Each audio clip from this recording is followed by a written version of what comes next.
pavaikščiodavau po tą miestą, pafotografuodavau. Jau esu šiai dienai surengusi turbūt 8 net fotografijos parodas apie miesto grafiką, apie šešėlius, apie miesto ženklus, įvairius dalykus, kuriuos galima pastebėti, atrasti, kurie gal nėra kokie nors ypatingai gražūs, bet jie kažkokie išskirtiniai, būdingi šitam miestui. Po fotografijos, vienos padariusi vieną kitą fotografiją, pradėjau galvoti, gal galima ir kitaip šitą dalyką pateikti, nes fotografijų nemato žmonės.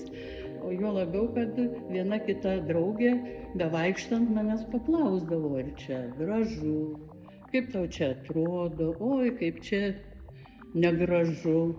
Ir šitiek žmonių klausimai mane labai domino ir aš pagalvojau, kodėl man nepaaiškinus kai kurių dalykų, kurie taip paprastai, nebūtinai daiktas turi būti gražus arba negražus, tiesiog daiktas, apie kurį galima pakalbėti. Ir sugalvojau vieną dieną, kad gali personažai keli, šiuo atveju pasirinkau 2, tiesiog vaikščioti ir kalbėti, vaikščioti po miestą ir kalbėti apie vieną ar kitą fragmentą. Prasidėjo nuo tokios gražios tarpuvartės, kur likusi pastato siena iš senoviškų plytų ir kažkada mano draugė paklausė, oi, kas čia per plytos. Ir tokia atsirado mintis, kad galima kalbėti apie plytas, kurios gražesnės, gal negražesnės. Vienas tokių pirmųjų piešinių turbūt yra apie balkonėlius trikampėlius.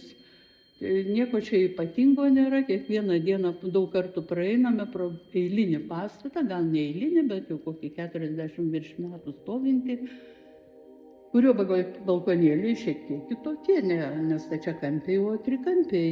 Ir kada tie balkonėliai yra trikampiai, tai tokia kilo mintis, kad tie personažai, kurie apie tos balkonus kalbasi, gali būti aprengti